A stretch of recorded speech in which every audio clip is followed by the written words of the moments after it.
आपको कुछ basic instruction है, कुछ जानकारी है जो आपको एग्जाम देने से पहले ध्यान में होनी चाहिए, वो सारा कुछ इस बताने वाला हूं। तो यहाँ पर आप देख सकते हैं ये आपका एडमिट कार्ड का जो इंस्ट्रक्शन है, जो पीछे आपको जानकारी दी जाती है, वो यहाँ पर दिखा दे रहा हूं। तो यहाँ पर सबसे पहले क्या है कि अभ्यर्थियों को सलाह दी जाती है कि वे प्रवेश पत्र में दिए गए रिपोर्टिंग प्रवेश समय में निर्धारित समय स्लॉट के अनुसार केंद्र पर पहुंचे। मतलब जो आपको समय दिया गया है, जो आपको डेट दी गई है, उसी समय और डेट के अनुसार आपको वहां पर पहुंचना है। ठीक है फ्रेंड्स, सबसे पहली बात ये हो गई। इसके बाद में अभ्यर्थी ध्यान दें कि किसी भी परिस्थिति में या किसी भी कारण से प्रवेश समय के बाद किसी भी अभ्यर्थी को प्रवेश करने की अनुमति नहीं दी जाएगी। ठीक है फ्रेंड्स, यानी अगर आप 5 मिनट भी लेट जाते हैं, 1 मिनट भी लेट जाते हैं गेट बंद होने से पहले, तो वहां पर आपको प्रवेश की अनुमति नहीं दी जाएगी। ठीक है फ्रेंड्स, इसके बाद में प्रवेश के समय के बाद गेटों की सख्ती से बंद कर दिया जाएगा। मतलब जो एंट्रिंग गेट है जहां से आप प्रवेश करते हैं सेंटर के अंदर, वो बंद कर दिए जाएंगे अगर आप 1 मिनट भी लेट है। ठीक है फ्रेंड्स, तो ये देख सकते हैं। इसके बाद में अभ्यर्थी परीक्षा के लिए रिपोर्टिंग समय सदैव निम्नलिखित अपने साथ ले जाए। मतलब जो आपका जो एडमिट कार्ड है उसके साथ साथ कौन कौन सी चीजें साथ ले जाना है वो यहाँ पर बताई गई है। सबसे पहले प्रवेश पत्र, अगर आपके पास प्रवेश पत्र ही नहीं है तो आपको वहां पर उपस्थिति नहीं दी जाएगी। तो सबसे पहले क्या करना है, अभी से अपना जो एडमिट कार्ड है वो डाउनलोड कर लेना है, क्योंकि कई बार क्या होता है सर्वर डाउन की वजह से एडमिट कार्ड आप नहीं निकाल पाओगे, तो ये ध्यान में रखना है। इसके बाद में पासपोर्ट आकार की अपनी नवीनतम रंगीन फोटो की 2 प्रतियां, जो आपकी फोटो है पासपोर्ट साइज की फोटो की साइज कितनी होती है 3 सेंटीमीटर से 3.5 सेंटीमीटर, 3 बाई 3.5 सेंटीमीटर की आपकी जो पासपोर्ट साइज की फोटो होती है, जो आप फॉर्म भरते समय लगाते हैं। अगर आपके पास वो फॉर्म भरते समय जो भी फोटो थी वो नहीं है, कोई दिक्कत नहीं है, आप अगर कोई अलग फोटो है नवीनतम पासपोर्ट साइज वो आप ले जा सकते हैं।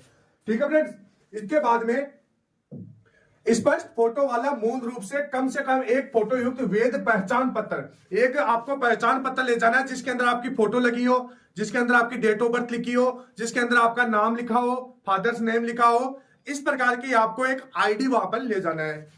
इसके बाद में अपेक्षित फोटो पहचान प्रमाण पत्र जैसे कि पासपोर्ट साइज या तो आपको पासपोर्ट आपके पास है तो वो आप ले जा सकते हैं। इसके बाद में अगर आपके पास कोई आधार कार्ड है तो वो आप ले जा सकते हैं। इसके बाद आधार का प्रिंट आउट, जो आधार कार्ड है उसका प्रिंट आउट आप ले जा सकते हैं। इसके बाद में ड्राइविंग लाइसेंस अगर आपके पास है तो वो आप ले जा सकते हैं।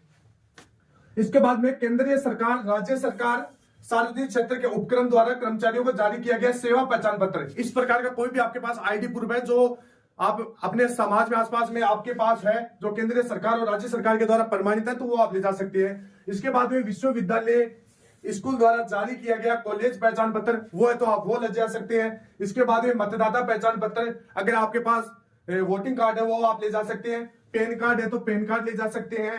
रक्षा मंत्रालय द्वारा जारी किया गया भूतपूर्व सैनिक निर्मुक्ति पुस्तक है तो वो आप ले जा सकते हैं। केंद्र सरकार राज्य सरकार द्वारा जारी किया गया कोई अन्य फोटो पहचान पत्र है तो वो आप ले जा सकते हैं।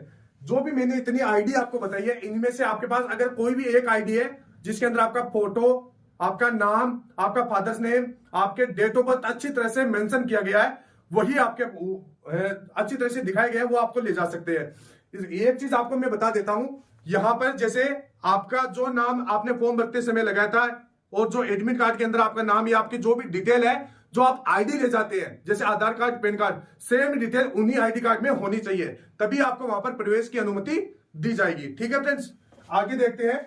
अगला पॉइंट क्या दिखाया गया है, यदि फोटो पहचान पत्र पर पूर्ण जन्म तिथि अंकित नहीं है तो उम्मीदवार को अपनी जन्म तिथि के साक्ष्य के रूप में एक अतिरिक्त मूल दस्तावेज लाना होगा जिसमें जन्म तिथि वही हो जो प्रवेश पत्र में अंकित हो। मैंने पहले ये चीज आपको बता रखी है कि मतलब जो आपके एडमिट कार्ड में अंदर आपके जो डेट ऑफ बर्थ है या आपका नाम है या आपका फादर्स नेम है, सेम जो आप आईडी ले जा रहे हो उसी में आपकी जो जितनी भी डिटेल्स है वो सेम होनी चाहिए, अन्यथा आपको एंट्री नहीं दी जाएगी। इसके बाद में जैसे सीबीएसई आईसीएसई द्वारा राज्य बोर्ड द्वारा जारी 10वीं कक्षा का प्रवेश पत्र, पास प्रमाण पत्र, अगर मान लीजिए आपके पास कोई इस प्रकार की आईडी है जिसके अंदर आपकी डेट ऑफ बर्थ नहीं लिखी है तो आप अपना जो 10th का मार्कशीट है वो आप ले जा सकते हैं। इसके बाद में जन्म प्रमाण पत्र है वो आप ले जा सकते हैं।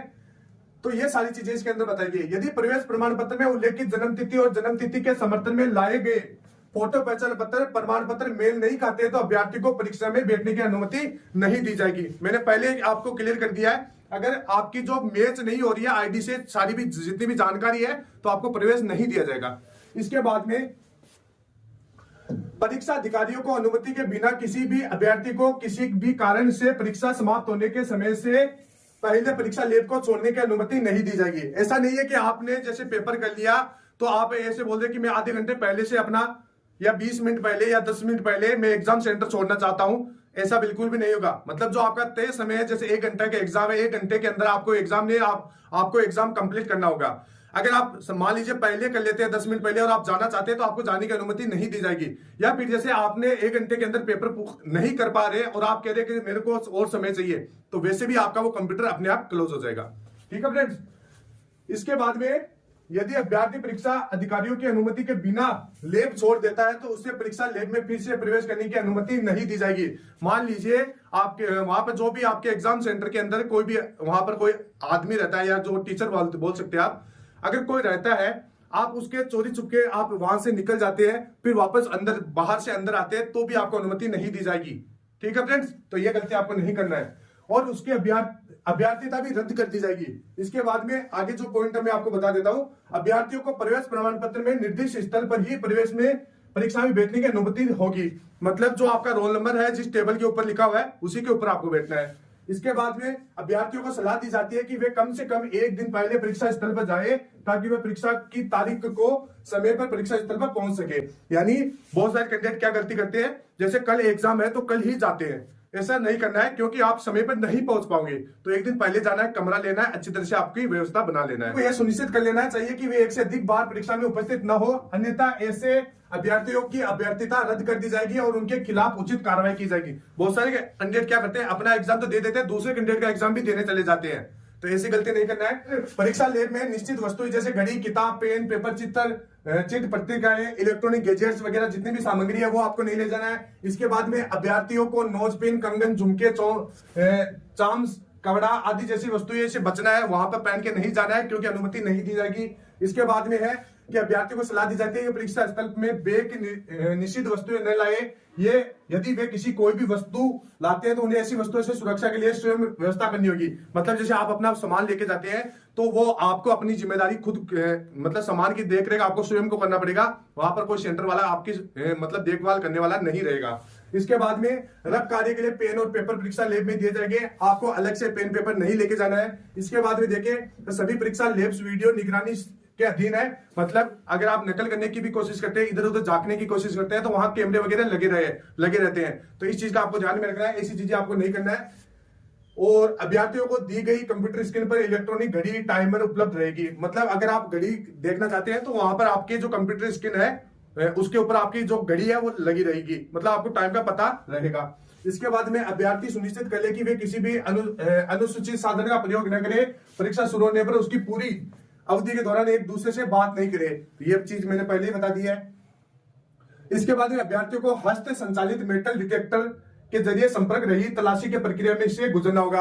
मतलब जो भी वहां की जांच की प्रक्रिया है, जैसे वो मशीन वगैरह होती है उससे आपकी जांच की जाती है, तो वो आपको जांच करवानी पड़ेगी। वो कोविड-19 का भी ध्यान रखना है। के बाद में यहाँ पर है कि यदि कोई अभ्यर्थी परीक्षा के आयोजन में बाधा उत्पन्न करता है या परीक्षा स्थल पर गड़बड़ी करता है तो उसकी अभ्यर्थिता यहाँ पर रद्द कर दी जाएगी। इस प्रकार के अभ्यर्थी आयोग की भावी परीक्षाओं से वंचित होने के लिए भी उत्तरदायी होगा। मतलब कुछ भी आप नकल करने की कोशिश करते हैं, कुछ गड़बड़ी करने की कोशिश करते हैं तो आपकी अभ्यर्थिता वहां पर रद्द कर दी जाएगी और अन्य परीक्षा भी के लिए भी आपकी अभ्यर्थिता वहां पर रद्द कर दी जाएगी। इस चीज का आपको ध्यान में रखना है। यदि किसी तकनीकी खराबी के कारण या किसी अन्य कारण से परीक्षा निर्धारित समय पर शुरू नहीं होती है या बीच से बाधित होती है तो अभ्यर्थियों को परीक्षा अधिकारियों के निर्देशों का पालन करना चाहिए। समस्या का समाधान होने तक उन्हें धैर्यपूर्वक प्रतीक्षा करनी पड़ सकती है। मतलब क्या पता आपका जैसे मान लीजिए वहां पर एग्जाम नहीं होता है, कुछ कंप्यूटर की प्रॉब्लम हो जाती है तो उनको बताना है। बाद में अगर वो कहेंगे उसी प्रकार आपको करना है। अभ्यर्थियों को सलाह दी जाती है कि उन्हें परीक्षा के दौरान कोई अनियमितता दिखाई देती है तो वे संबंधित क्षेत्रीय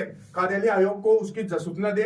ऐसे अभ्यर्थियों की पहचान गोपनीय रखी जाएगी। मतलब जैसे आपको वहां पर लगता है कि वहां पर नकल हो रही है या फिर कोई डमी कैंडिडेट वहां पर बैठाया जा रहा है तो बाहर जो आयोग होता है उसको आपको बताना है। आपकी जो गोपनीयता है, जो आपकी जानकारी है वो गुप्त रखी जाएगी। तो फ्रेंड्स इस प्रकार की ये जानकारी थी। आई होप आपको अच्छे से समझ में आया होगा।